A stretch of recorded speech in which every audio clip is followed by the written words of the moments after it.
여기서 이제 논리수학지능, 공간지각, 신체운동, 음악지능, 언어지능, 인간친화, 자기성찰, 자연친화, 그 다음에 마지막에는 뭐 이제 영적 실존지능이라고, 이거는 뭐 인정하는 사람도 있고 안 하는 사람도 있고 그러니까요. 근데 여기서 가장 먼저 쓸모없는 게 논리수학지능이죠. 논리수학지능. 가장 빨리 폐기 처분되는 인간의 능력이라고 볼 수 있죠. 그 다음에 폐기 처분되는 게 언어적 지능입니다. 그러니까 언어적 지능. 그러니까 여기서 그러니까 다중지능의 핵심은 뭐냐면 이런 겁니다. 그러니까 교육자들이 예를 들어서 좌뇌우뇌도 그렇고요. 이게 약간 특히 강사들 그 다음에 이게 저는 논문으로 뭔가를 인정받는 사람들하고 학원 차린 사람들을 왜 안 믿냐면은 거기에 매달리게 됩니다. 학원을 차리게 되면은 뭔가 프로그램이 있어야만이 학원생들을 돌릴 수가 있거든요. 그래서 뭐 좌뇌우뇌 검사하는 거라든가 막 이런 걸 만들어요. 막 교재를 만들어서 학부모들 그쪽으로 막 끌어들이죠. 두뇌 한번 검사 맡아보세요. 막 이러면서. 그래서 그게 점점점 그게 이제 그걸 도구마화 된다라고 하는 거예요. 도구마화. 마치 교리처럼 어떤 종교의 교리화돼요. 그 어떤 학원이나 사교육 자체가 교리화되는 측면이 있고. 대학 논문을 쓰는 대학 교수들도 그래요. 이거는 뭐 이미 정설이에요, 정설. 자기가 쓴 논문에 대한 집착이 생깁니다. 집착이 생겨요. 자, 그럼 하워드 가드너는 그 집착이 없을까요? 하워드 가드너 다중지능 이론으로 전 세계적으로 유명해졌는데 거기에 대한 집착이 없을까요? 하워드 가드너가. 있죠. 있죠. 그래서 하워드 가드너의 이론을 들어보면은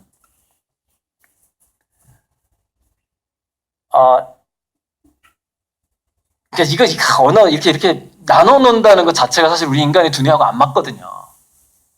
무슨 얘기냐 이런 식이에요. 예를 들어서 인간의 언어지능은 어떤 식으로 형성되느냐? 공간지각 지능 20%, 음악적 지능 25%, 그 다음에 자기성찰 지능 10%가 혼합된 결과예요. 그게 언어지능이에요.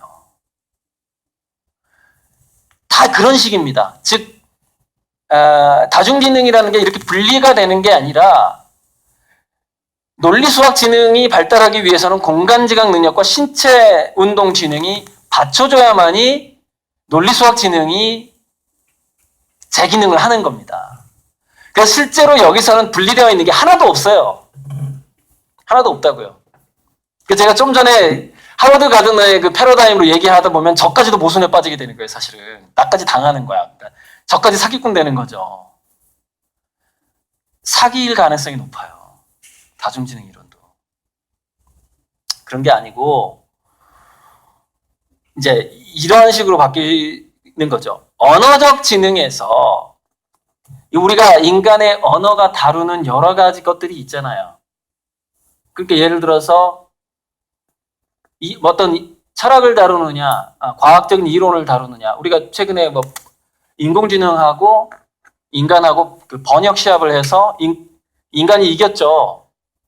근데 그 인간이 왜 이겼냐면은 너무 문학적인, 엄청나게 문학적인 문장을 줘버린 거예요. 도대체 인공지능이 이해할 수 없을 정도로. 그러니까 막 오역이 나오는 거죠, 오역이. 그랬던 거죠. 그러니까 무슨 얘기냐면 언어적 지능이 제가 폐기 처분된다라고 얘기하는 것의 오해가 뭐냐면은 이런 거죠. 시적인 언어는 남지만 그 외의 언어는 폐기 처분된다 이 얘기예요. 그 외의 언어는. 그런데 우리가 살면서 일상을 살면서 시적인 언어로 대화하는 사람이 어디 있어요? 우리가 잠깐 사랑에 빠져서 연애할 때 말고는 없어요. 저 별은 나의 별 이렇게 잠시 정신 이상일 때 이렇게 선조총각 결혼하고 신혼 한 3개월 미만 이 안에만 우리는 시적인 언어를 해요. 그게 막 과장을 해. 당신의 눈이 뭐 호수 같다는 눈 뭐. 그때 이제 시적인 언어를 잠깐 쓰죠. 그러나 일상적으로 시적인 언어 안 쓰거든요, 인간은. 그래서 제가 그래서 언어적 지능이 폐기 처분된다고 얘기를 하는 거예요. 그러니까 남는 건 뭐냐? 언어적 지능에서 남는 건 뭐냐? 그 언어적 지능이 공간지각 지능, 음악 지능, 신체 지능, 자연 친화 지능, 자기 성찰 지능, 영적 실존 지능과 적절히 배합된 언어 지능만 유효해지는 시대가 오는 겁니다. 다중지능은 분리되지 않는다. 자, 그런데 논리수학 지능이라는 것은 언어 지능이 폐기 처분된 것보다 더 비참하게 폐기 처분되는 거죠. 그러니까 100%가 사라진다는 게 아니라 우리가 각 직업들도 미래 사회가 오면서 각 직업들이 80% 사라지는 직업도 따로 있고 50% 사라지는 직업 따로 있고 그렇듯이 논리수학 지능이 가장 많이 사라진다는 얘기죠. 아까 제가 지금 우리 아이들의 양육 자체는 교육시키고자 우리가 교육을 못 배운 거에 대한 트라우마가 강하기 때문에 뭔가 답을 제시하고 지식을 쌓아주고자 하는 그 어떤 충동에 우리 부모들이 벗어날 수가 없다고 말씀을 드렸는데 그게 이제 논리수학 지능의 기반으로 하고 있는 거거든요. 그게. 그래서 그렇게 해서는 안 된다라고 제가 이제 강의를 하고 다니고 책 내용이 다 그런 내용이고. 그래서 논리수학 지능의 뭐 90%가 문제가 사라지고 언어 지능의 뭐 한 80%가 사라지고. 그러니까 언어 지능을 어느 정도 좀 잘 하려면 어휘력이 엄청나게 좋아야 돼요. 그러니까 뭐 보통 수준이어서는 안 돼요. 그래서 인공지능이 파악해본 적이 없는 단어까지도 고문서까지도 얘가 읽은 적이 있어야 되고 막 이 정도가 돼야 돼요. 근데 이게 보통 사람이 그렇게 하기 힘들거든요. 그거는 아주 1000명 중에 한 명이나 10,000명 중에 한 명이 이제 그렇게 하는 거예요. 그러니까 제가 이렇게 얘기해버리면 안 되죠. 미래사회 언어지능이라는 것은 지금 우리가 교육받는 정도의 수준으로 안 된다. 이만큼 시켜야 된다. 이렇게 말해버릴 수는 없죠. 왜냐면 아이들이 그걸 못 따라갈 게 뻔하니까. 그건 타고난 애만 그렇게 되는 거거든요. 언어지능 쪽에 타고난 애만 그 수준까지 올라가야 되는 거죠. 그러니까 미래사회는 커트라인이 굉장히 올라가는 사회예요.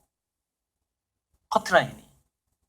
그러니까 직장 내에서 일을 할 수 있고 교육자로서 일을 할 수 있고 그러니까 뭐 그런 거라고 볼 수 있는데 예를 들어서 뭐 대기업에 들어가는 그 조건 자체가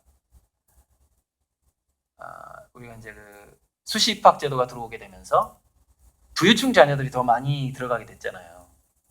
그게 왜 그러냐면은 뭐 무슨 체험 활동이라든가 이런 것들을 보니까 돈이 많이 드는 게 많은 거예요. 그러니까 돈이 없는 사람들은 그 체험을 더 덜 하게 되고 또 뭔가 하나에 18살, 19살 때 뭔가 하나의 달인이라는 것 자체는 그렇지만 사교육 없이 좀 쉽지 않거든요. 그 부모의 직업의 영향에 의해서 달인이 되는 경우가 있긴 한데 그런 측면 때문에 점점점 그 부유층 자녀들이 수시 입학을 하게 됐는데 이게 음모인가? 부자들이 자기 자녀가 명문대를 갈 수 있도록 입학사정관들을 조절하는 것인가? 이걸 또 연구한 사람이 있거든요. 미국에서. 그게 아니더라는 겁니다. 그게 아니고 대학 들어갈 때도 그렇고 회사에서 신입사원들이 들어왔을 때 얘네들을 이제 과장, 부장 승진을 시키는 게 기준이 달라져 버린 거예요. 승진을 시키는 기준이 프로젝트에 성공하느냐예요. 창의성이거든요. 창의성이 돼버린 거예요. 새로운 회사의 돌파구를 찾아낼 수 있는 아이디어를 내는가 이런 식으로 그 성과가 되는 거죠. 옛날에는 시킨 일을 잘했는가 이거였거든요. 성실한가. 그래서 평가 기준이 달라져 버리는 거죠. 평가 기준이 달라지니까 성실했던 애들의 경쟁력이 떨어지게 된 겁니다. 그러니까 성실했던 애들은 누구냐면 헝그리 정신으로 엄청나게 막 고시패스 해가지고 법대 나오고 그래가지고 대기업 들어간 애들이에요. 명문대 나와서.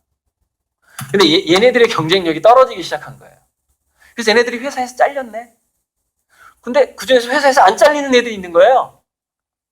승진을 잘해. 창의성도 좋고 융통성도 좋고 새로운 기획도 하고 문제 해결 능력이 좋아. 보니까 다 부유층 자녀야. 무슨 얘기냐면은 어렸을 때 환경 자체가 풍부하고 넓고 주변에 인맥이 지식층들이 많아. 부유층 자녀들이. 그래서 멘토의 수준 자체가 달라. 어렸을 때 만나는 이 환경 자체가 다르고 식탁에서 오가는 대화가 다르고. 근데 창의성이라는 것은 그 모든 것이 융합되어서 나오는 거더라는 거예요. 책상에서 드립다 영어 단어 외운다고 창의성이 나오는 게 아니더라는 것이죠. 그래서 미국 사회에서 직장에서 잘리는 그 자녀들을 보니까 중산층 이하의 자녀들이 잘리고 상류층 자녀들은 직장에서 승진을 하더라는 겁니다. 아주 객관적으로 평가했는데도 불구하고. 즉 수시입학에서 부유층 자녀들이 대학을 잘 들어가는 거하고 똑같아요. 그 창의성이라는 게 너무나 복합적인 것의 선물이기 때문에 그런 거죠. 근데 그러면은 우리 상류층 아닌데 어쩌란 말이냐, 그죠? 그래서 제가 이런 강의를 할 때 늘 하는 얘기가 뭐냐면은 부모가 마음의 부자가 되지 않는 한 그 상류층 자녀들을 이길 방법이 전혀 없다라는 사실입니다. 지금까지는 자 이번에 안철수, 문재인, 심상정, 남경표 다 내세웠던 공약 중에 하나가 뭔지 아세요? 수시 입학을 줄이고 정시 인원을 늘리겠다였어요. 그래서 왜 정시 인원을 늘리자고 했나 봤더니 수시 입학 제도가 많아지게 되면 부유층 자녀들만 명문대를 가는 거예요. 도저히 경쟁에서 따라갈 수가 없는 거예요. 중산층 이하의 자녀들이. 그러니까 강남 애들은 그래서 내가 상산고에서 입학 담당하는 형한테 물어봤어요. 형, 정시를 몇 프로까지 늘려야 돼? 그러니까 한 35%? 아니 그냥 40%까지 늘린다고 해. 제가 공약을 좀 짰었거든요. 이번 대선 때. 그 후보들한테 좀 보내려고. 야 그냥 40%까지 늘린다고 그래. 그럼 아니 정시를 늘리면 뭐 좋아? 강남 애들한테 불리해? 그러니까 아니 강남 애들은 정시에도 강하고 수시에도 강해. 걔네들이 불리할 게 하나도 없어. 단 정시를 늘리면 중산층 이하의 자녀들이 조금 좋아져. 한 몇 프로, 5%, 한 7, 8% 정도는 조금 이익이 가. 이렇게 얘기하는 거예요. 그래서 이제 중산층 이하 서민층을 위해서 정시를 늘리겠다고 하는 건데 사실 이것도 트렌드에 맞지가 않습니다. 즉 표를 좀 얻겠다고 한국의 경쟁력을 죽이는 거하고 똑같아요. 왜? 정시형 인재는 인공지능한테 당할 수가 없기 때문에 그래요. 그러니까 수시형 인재가 많아져야 되는 거죠. 한국은 사실은. 그래서 제가 이제 저기 안곡초등학교 일산에 거기서 학부모 강의 때 했던 얘기인데 제가 이렇게 얘기합니다. 부모들한테. 통장에 비자금 1조가 있다고 생각하고 살아라. 이렇게 제가 얘기를 합니다. 엄마들한테. 그걸 세뇌시켜야 돼요. 무슨 얘기냐? 내가 지금 이렇게 서민인 것처럼 사는 이유가 있다. 그것은 우리 아이들한테 약간의 그 의지력, 헝그리 정신, 그리고 이 서민층과 중산층에 대한 정서에 대한 이해. 내가 우리 아이를 특목고 안 보내는 이유가 있다. 상생력, 인성. 사람들과의 그 화합 때문에 내가 지금 이런 차를 몰고 있는 거다. 경차를 몰고 다니는 거다. 사실은 내가 1조가 통장에가 있기 때문에 원하면 얼마든지 외제차 한 10대라도 살 수 있는데 이 부자 마인드가 굉장히 필요합니다. 중산층 이하의 부모가 이 부자 마인드를 갖지 못하잖아요. 자녀가 절대 창의적으로 자랄 수가 없습니다. 왜? 부모의 무의식 자체가 이미 주눅들어 있기 때문에 그렇습니다.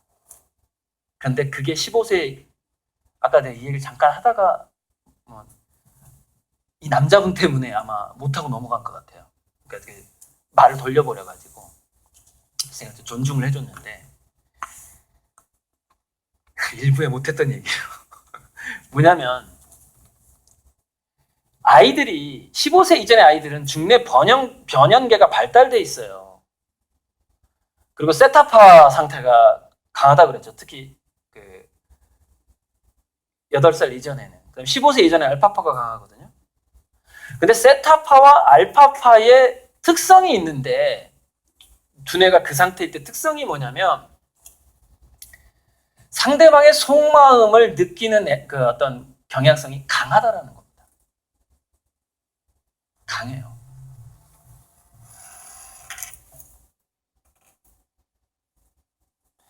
회장님 강의 끝나고 연락드릴게요. 강의 중입니다. 아, 죄송합니다.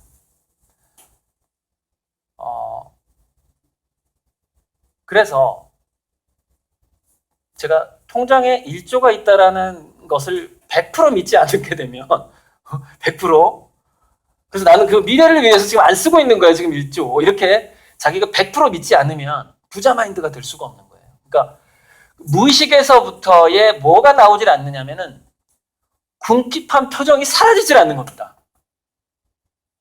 왜? 속마음이 궁핍하니까. 근데 15세 이전의 아이들은 그걸 너무 뭐냐면 근묵자흑이라고 부모의 심리를 속마음까지 담는 경향이 너무 강한 거예요. 8살 이전에 더 강합니다. 더 강해요. 무슨 얘기냐? 부모의 후천적인 그 마인드 있죠. 부모가 형성되어 왔던 할아버지로부터 양육되어 왔던 후천적인 마인드의 그릇이 있을 거 아닙니까? 그것을 저절로 닮아버리는 거예요. 저절로. 그래서 이게 이제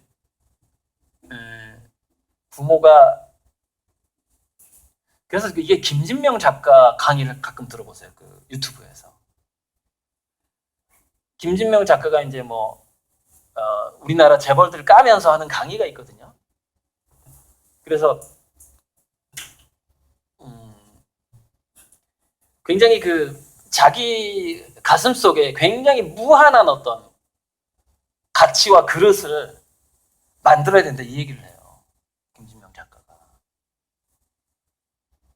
그것이 진짜 힘이다 이 얘기를 하거든요. 근데 사실 가정에서도 마찬가지예요. 부모가 그게 없잖아요. 자식한테 그게 생길 수가 없습니다. 왜냐면은 첫째 거울 유런. 거울 유런은 우리 포유류뿐만이 아니라 곤충까지도 부모가 하는 짓을 보고 배운다고 하니까 거울 유런의 목적은 뭐냐면은 주변의 어른들의 행동과 표정을 보고서 주변 사물을 이해하고자 하는 목적을 갖고 있습니다. 그래서 부모의 감추어지지 않은 속마음이 드러나는 것을 민감하게 담고자 하는 그 본능이 엄청나게 강합니다. 10살 이전의 아이들한테 더 강해요, 그게. 그래서 부모의 그릇이 그대로 세팅되는 겁니다. 애들한테 복사가 돼버리는 거예요. 그래서 무슨 얘기냐면은 우리가 이런 경향성이 있거든요. 특히 이제 이거 한번 잘 열심히 보세요. 아주 부유한 집에서는 애를 한 3명 정도 낳았다고 쳤을 때 첫째가 실패하는 경우가 더 적어요. 첫째들도 잘 자랍니다. 그러나 가난한 집에서는 첫째와 둘째가 실패를 하고 막내가 성공하는 경우가 많습니다. 왜냐하면 비로소 막내를 낳고 나서 집착을 버리기 시작하는 겁니다. 엄마 아빠가. 집착을 버린다는 것 자체가 그릇이 커진 거예요. 그래서 막내들은 더 대담합니다. 못 사는 집의 막내들이. 그래서 미래 사회는 그러면은 못 사는 집의 장남들이 과거에는 공무원도 되고 그랬어요. 그럼 미래 사회는 그렇지가 않아요. 왜냐하면 암기력으로 출세할 수 있는 시대가 아니거든요. 그러니까 현재 부모 마인드 그릇을 키우지 않으면은 희망이 없는 거예요. 상류층을 이길 희망이 없는 겁니다. 지금 그 부익부 빈익부는 계속 심화됩니다. 그래서 그게 그릇이 전수가 되니까. 그래서 거기에 대한 2부가 이제 호르몬의 문제인데 이거 얘기하고 한 3분간 아주 핵심적인 얘기하고 마무리를 하겠습니다. 2부에 제가 호르몬과 후속 유전학, 호르몬 순환에 대해서, 자기주도성과 호르몬 순환에 대해서 얘기를 해야만 우리 이제 그 유초등 양육의 문제가 끝나거든요. 지금 할 얘기가 엄청나게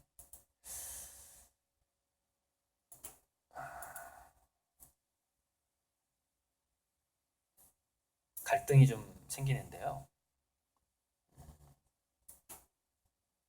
이게 뭐냐면은 이 화면이 자기주도성과 건강이라는 챕터의 감정 코칭 학습 중독의 호르몬 순환이라는 도표예요. 즉 인간이 어떤 활동을 할 때 늘 어떤 추상적인 생각을 할 때 그것을 뒷받침해주는 호르몬이 몸에서 비율이 달라집니다. 호르몬의 비율.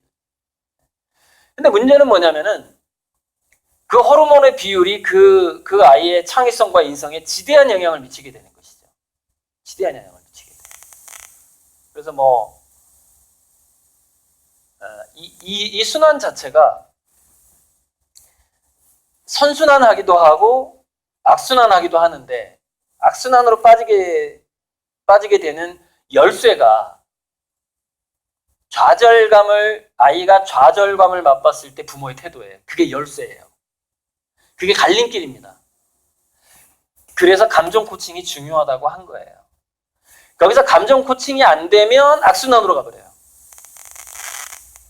거기서 감정 코칭이 되면은 그 아이가 자기의 복잡한 감정을 자기 전두엽으로 이해하고자 하는 기회를 주는 거거든요. 그 시간을 주는 겁니다, 부모가.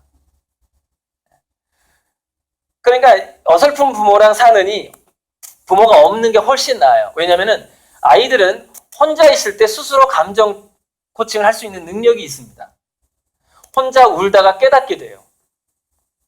근데 어설픈 부모가 개입을 하게 되면은 혼자 해결할 수 있는 기회를 없애버리는 거예요. 그게 아까 부모의 양육 의도와 아이의 결과가 이제 바로 그 결과입니다. 그래서 거기서 호르몬 순환이 조금 삐끗 잘못하게 되면은 이렇게 가버리는 거죠. 중독에 빠지게 돼요. 집착, 중독. 이쪽으로 가게 됩니다. 건강이 굉장히 안 좋아지게 되는 거죠. 그래서 그 감정 코칭이 장수하고 건강, 암에 걸리는 문제까지 다 연결되어 있는 것을 제가 나타낸 도표가 이 도표예요. 심리가 육체에 미치는 영향.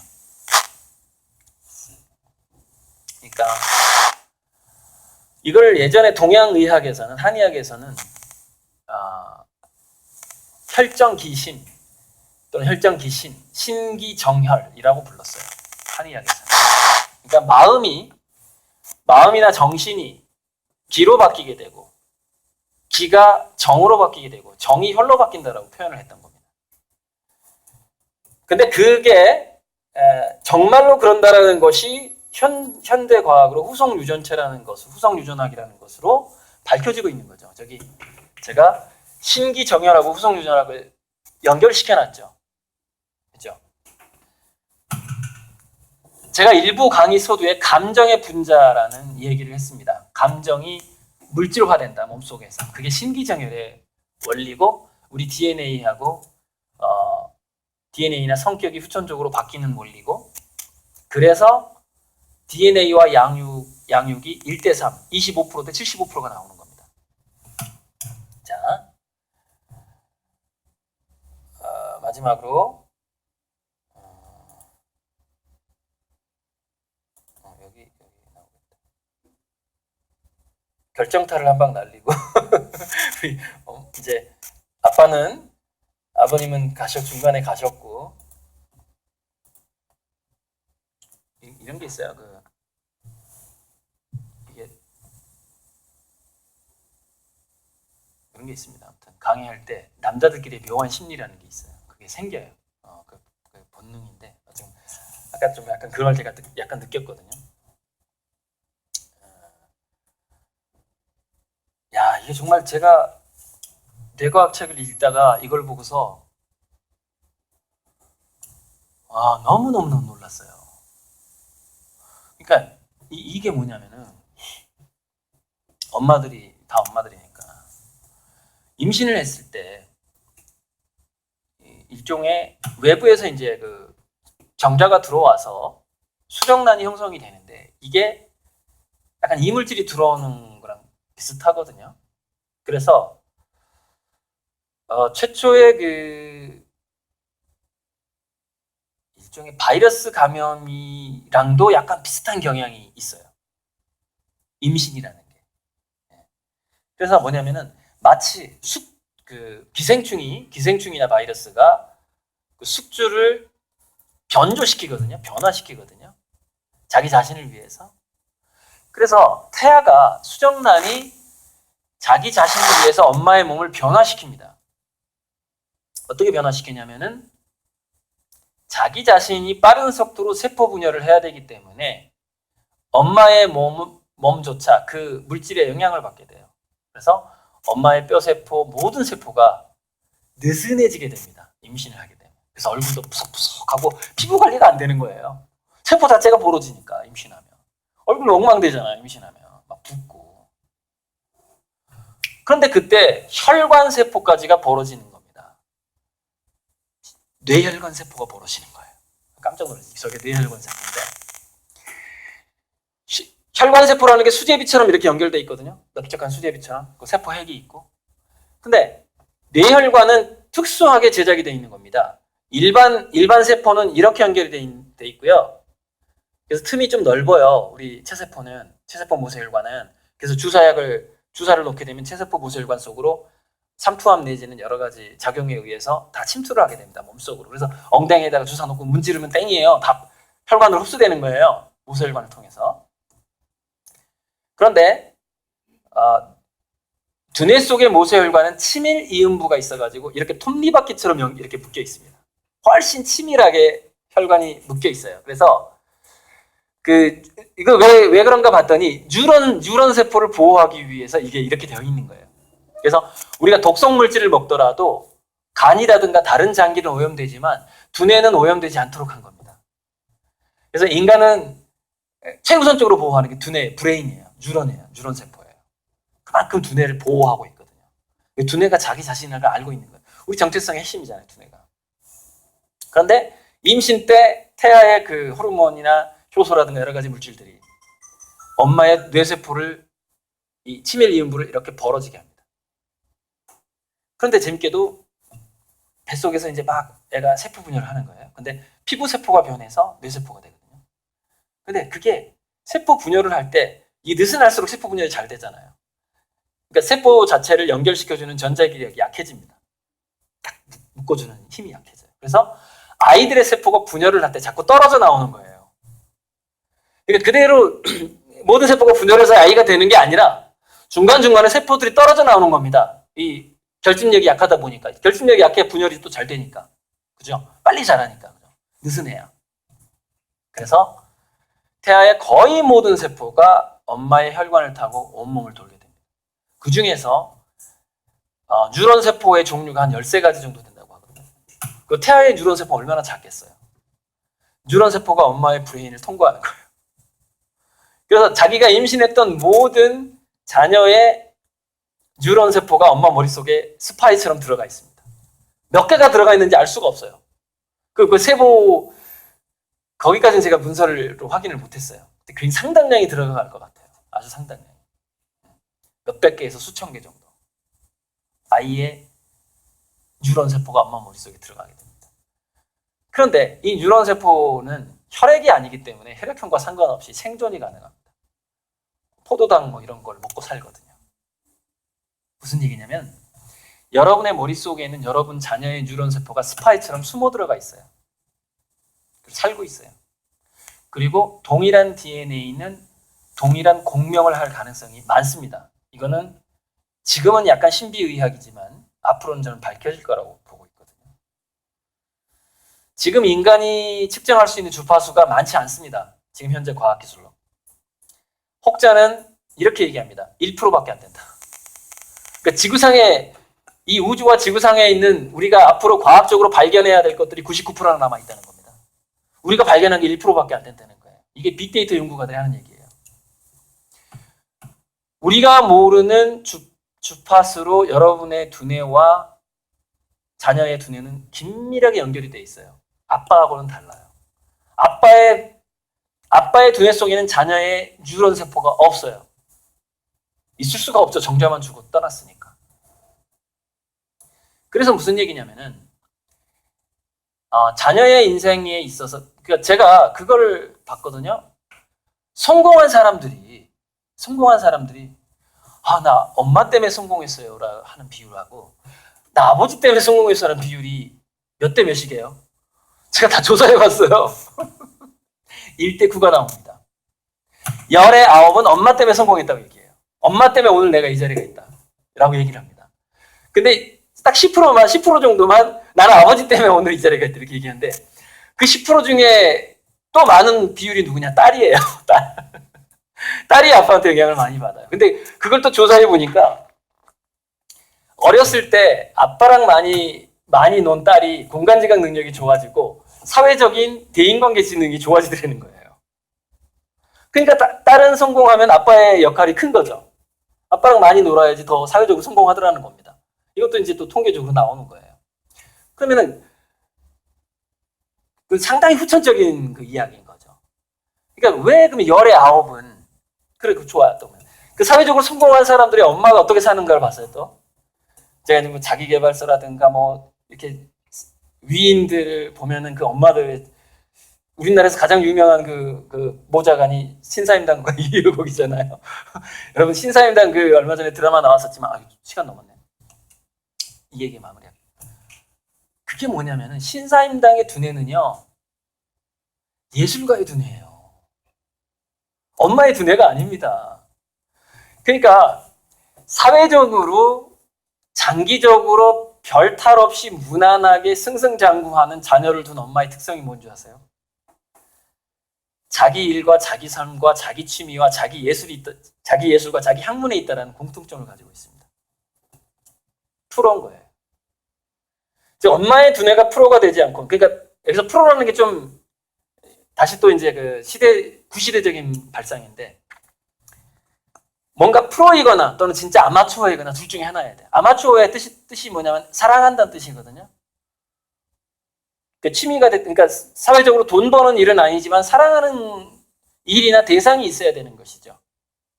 근데 그 대상이 자녀면은 부작용이 더 많이 나타나는 거예요. 그러니까 그 엄마가 사랑하는 대상이 자녀일 때는 부작용이 더 많이 나타나고 자녀가 아닌 것을 사랑할 때는 자녀에게 훨씬 좋은 효과가 가게 되는 겁니다.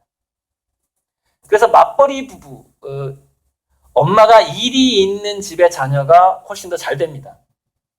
사회적인 어떤 성공률을 봤을 때. 그것을 해석하는 데 있어서 엄마가 사회적으로 일한다는 것은 엄마가 능력이 있다는 거 아니야. 이렇게 또 반론이 제기하겠죠. 그래서 학자들이 그런 연구를 할 때는 다 미국에서 이런 연구가 이루어지는데 연구를 할 때는 부모의 학벌과 IQ를 다 조사를 합니다. 조사를 해서 DNA적으로 차별이 없는 두 그룹을 다 추출을 해요.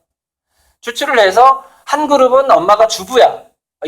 둘 다 명문대 나왔어 엄마가. 둘 다 머리가 좋아. 근데 한 그룹은 그 주부를 안 하고 일을 해. 한 그룹은 전업주부야. 근데 둘 다 아주 세련되고 아주 영리해. 근데 자녀들의 성공률은 확실히 차이가 납니다. 그 차이는 뭐냐? 이겁니다. 엄마가 자기가 하는 일이나 자식 말고 사랑하는 대상이 없게 되면은 자식의 창의력을 깎아먹을 확률이 99%입니다. 99%예요. 앞으로는 더 그래요. 감정 코칭 망칠 확률 한 80%. 80%. 우리나라에 있잖아요. 감정 코칭을 적극적으로 교육받지 않고 감정 코칭을 스스로 할 수 있는 엄마 없어요. 왜 그러냐면은 우리 사회가 감정 코칭을 배워본 적이 없는 사회이기 때문에 그렇습니다. 왜 감정 코칭을 배워볼 수가 없었어요? 급성장 시대였기 때문에 그랬어요. 일을 해야 했고 성과 위주였고 과정을 즐기는 삶을 우리는 경험해 본 적이 없어요. 그래서 우리는 우리 자녀한테 감정 코칭을 못하는 겁니다. 정말 막 보름간 합숙 훈련하면서 감정 코칭 실습해야지 겨우 할까 말까예요. 그래서 감정 코칭 할 수 있는 엄마 자체가 우리나라에 거의 없다고 보시면 돼요. 그래서 자녀와 거리를 둘수록 자녀는 더 성공한다는 것이죠. 이게 이제 유럽에서 약 2만 명의 창의적인 인재를 조사한 교육학자에 의해서 이게 또 증명이 됩니다. 제가 또 그것까지 책을 통해서 연구를 했어요. 제 책에 다 써놨는데, 창의적인, 나이 먹고서도 창의적인 사람들의 두 가지 공통점이 나오더래요. 10대 때 좋은 멘토를 만나더라. 또 하나의 공통점. 3살부터 8살까지 친엄마랑 거리가 떨어져서 양육됐던 경험이 많을수록 창의적이더라. 이렇게 나옵니다. 왜 엄마랑 붙어 있으면 애들은 창의적이지 않을까요? 특히 3살부터 8살 사이. 왜 그 나이대가 그럴까요? 바로 금지 언어 때문입니다. 하지마, 위험해. 아까 제가 그래서 부모의 의도와 결과는 굉장히 달라지는데, 부모의 의도와 결과가 달라지는 현상이 지금까지도 있어 왔지만 앞으로는 인공지능 시대이기 때문에 지금까지보다 몇 배, 3배, 4배, 5배가 강화될 거라는 것이 제 주장의 요지예요. 핵심이에요. 그래서 정말 이제 몇 가지 부모의 실천 강령은 이겁니다. 감정 코칭이 뭔지에 대해서 일단은 확실히 이해를 해라. 두 번째는 자녀 이외에 자기가 그것이 집착이어도 좋고 사랑이어도 좋고 일이어도 좋고 돈벌이에 욕심이어도 좋습니다. 자녀 이외에 자기가 신경 쓸 만한 것이 반드시 있어야 된다. 자기 정신을 지배할 만한 게 있어야 된다는 거예요. 그것이 예술과 학문이면 더 좋은데 그게 아니고 그냥 돈벌이여도 상관은 없습니다. 취미여도 상관은 없고요. 이것을 강의 마치겠습니다. 네, 감사합니다.